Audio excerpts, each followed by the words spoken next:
মহিলা এই মুহূর্তে প্যানেলিস্ট আমার সঙ্গে রয়েছেন, দুজনের কাছে আমি এক এক করে আসবো, মৌসুমী এবং অনুরাধা দি। তবে তার আগে আমি শোনাচ্ছিলাম না যে সন্দেশখালীর এই মা বোনেরা, এই লক্ষ্মীরা, যাদের জন্য মুখ্যমন্ত্রী মাননীয়া তিনি লক্ষ্মীর ভাণ্ডার বাড়িয়ে দিয়েছেন, অনেক স্ত্রী এবং অনেক সাথী রেখে দিয়েছেন, সেই লক্ষ্মীদের নরক যন্ত্রণার কথা শোনাবো। আরও কি বলছেন তারা। নোংরা সম্পর্ক, তাকে চান করাতো, তাকে ধোয়াতো, মা চান করবে কলে আর ছেলে টানবে। এই নোংরামগুলো গ্রামে আমরা না সহ্য করতে পারি। দিনের পর দিন তার স্বামীর সঙ্গে, আপনি বলছিলেন মায়ের সঙ্গে শুধু না, মেয়ের সঙ্গেও সম্পর্ক, সঙ্গেও তার সম্পর্ক। আমাদের এই ধারণাটাই আছে, কারণ মা যখন থাকে না ওই কাজগুলো মেয়েদের করে। আলাঘরের ভিতরে খাট বিছানা মাদুর সবই আছে, ওর 3 থেকে 4টে আলাঘর বাঁধা আছে। তার ভিতরে গিয়ে দেখতে পাবেন যে বোন, এ বোন, সে অমুক, সে তমুক, এ পার্টির সূত্রে কাকে বিকেলে নিয়ে যাচ্ছে, কাকে সন্ধ্যায় নিয়ে যাচ্ছে, সব আলাঘরের ভিতরে যাচ্ছে। আমি ভাবতে পারছি না, এখানে আলাঘরের কথা বলা হচ্ছে, মা এবং মেয়ে একই সঙ্গে একই পরিবারের, তাদের একজনকে সকালে একজনকে বিকেলে সেখানে নিয়ে যাওয়া হয়েছে। এটা কোন পরিবেশ, এটা কোন জায়গায় রয়েছি আমরা।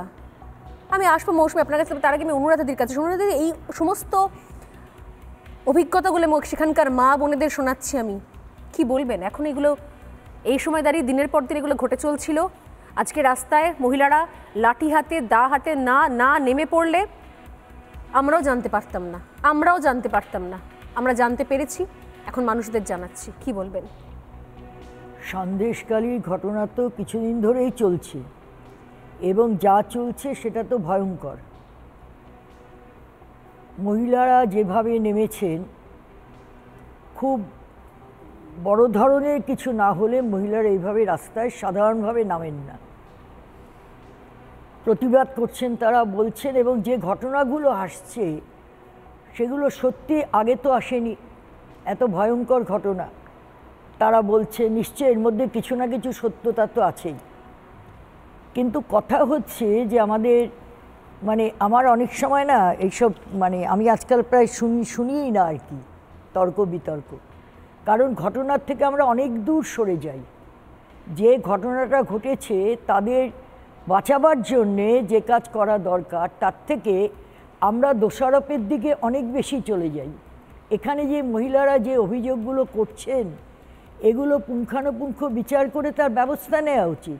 সেই ব্যবস্থা প্রশাসনের নেওয়া উচিত, সেই ব্যবস্থা বিরোধী যারা আছেন তাদের নেওয়া উচিত, এবং অত্যন্ত সহানুভূতির সঙ্গে, কারুকে চেপে ধরবার জন্যে এই উদ্দেশ্যে শুধু নয়। এবং এই একটা মেয়েরা যখন বেরিয়ে আসেন, এই তো মৌসুমী এখানে আছে, প্রশাসনেরই ব্যবস্থা নেই, বিরোধীদের তো ব্যবস্থা নেওয়ার কোনো অপশন আছে কি? প্রশাসন ব্যবস্থা নেবে, প্রশাসনের ব্যবস্থা নেওয়া যে উচিতের কথা আপনি বলছেন, প্রশাসন তো এতদিন পর্যন্ত নেয়নি, সেই জন্যই তাদের রাস্তায় নামতে হয়েছে। প্রশাসনকে তো বিরোধীদের কাছে দায়িত্বশীল থাকতে হয় এবং বিরোধীদের প্রশাসনকে ভূমিকা নেওয়াতে বাধ্য করতে হয়।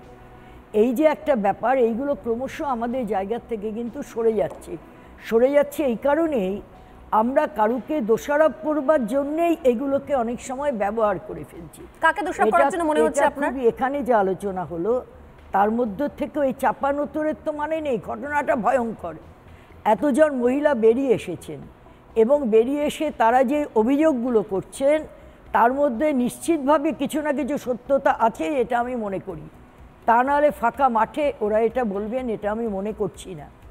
কিন্তু যদি এরকম চাপানুতর হয়, এই চাপানুতরের মধ্য দিয়ে অনেক অপরাধীরা বেরিয়ে যায়, অনেক অপরাধ সেটাকে ঠিক রেজিস্টার হয় না। আপনি বলছেন ঠিকই চাপানুতরের মানে নেই, কিন্তু চাপানুতর বলতে আপনি কোনটা মানে করছেন সেটা আমার কাছে স্পষ্ট নয়। এক, আর দ্বিতীয়ত হচ্ছে যে মানুষ রাস্তায় নেমেছে, মহিলারা রাস্তায় নেমেছেন, এমন তো নয় যে তারা সুন্দর করে তারা এলেন, তারা সাইবার ক্যাফেতে গিয়ে তারা মেল আইডি খুললেন, নিজস্ব অভিযোগ জমা করলেন, সেই মতো পুলিশ ব্যবস্থা নিচ্ছে।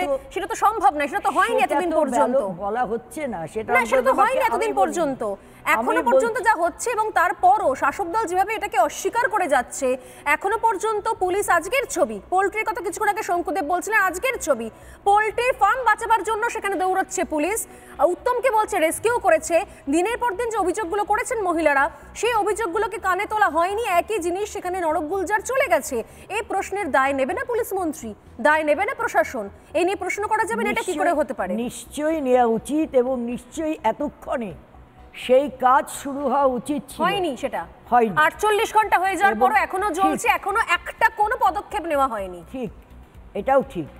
এবং এই পদক্ষেপগুলো বিশেষভাবে মুখ্যমন্ত্রী যখন একজন মহিলা, তখন প্রত্যাশা অনেক বেশি থাকে, সারা রাজ্যের মানুষেরই অনেক বেশি থাকে। এবং সরাসরি আমি মনে করি মহিলারা এভাবে বেরিয়েছে, এরম ভয়ঙ্কর ভয়ঙ্কর অভিযোগ করছেন। এবং ইতিমধ্যে খালি পুলিশকে দিয়ে না, ইতিমধ্যে রাজ্যের প্রধান যিনি, তার দায়িত্ব যে এদের কাছে সরাসরি এদের মুখ থেকে প্রতিনিধিমূলকভাবেই হোক তুলে নিয়ে গিয়ে এদের মুখ থেকে কথা শোনা। আপনি অসাধারণ কথা বলেন অনুরাধাদি, মানে ভালো লাগছে আমার। আপনি এটা বললেন যে মুখ্যমন্ত্রী উচিত, তিনি একজন মহিলা মুখ্যমন্ত্রী, তার সরাসরি উচিত কথা শোনা। ঘটনাচক্রে আমার ঠিক ডান পাশে, আপনার উল্টো দিকে যিনি বসে আছেন, মৌসুমী কয়াল। আপনি জানেন যে একসময় কামদুনিতে ধর্ষণ কাণ্ড, যে ধর্ষণের ঘটনার পরে শাসক দল অনেক অনেক রাজ্য ভ্রমণে চলে যায়, অনেক রাজ্যের থেকে অনেক ধর্ষণের ঘটনা তুলে আনে।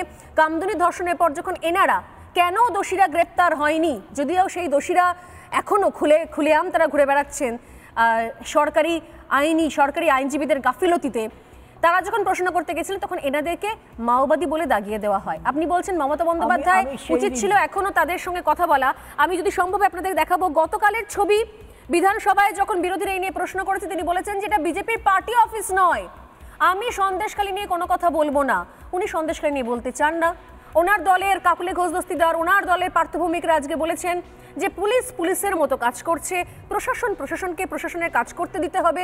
এই সমস্ত শুকনো কথা, শুকনো প্রতিশ্রুতি, যে ছবি, যে ভয়ঙ্কর ছবি, শুধুমাত্র আমরা চ্যানেলে, এই প্যানেলে বসে বলছি, স্টুডিওর বাইরে আমাদের নিউজ রুম, রাস্তাঘাটে সবাই আকাশ থেকে পড়ছে, এখানে এরকমও ঘটনা ঘটছে।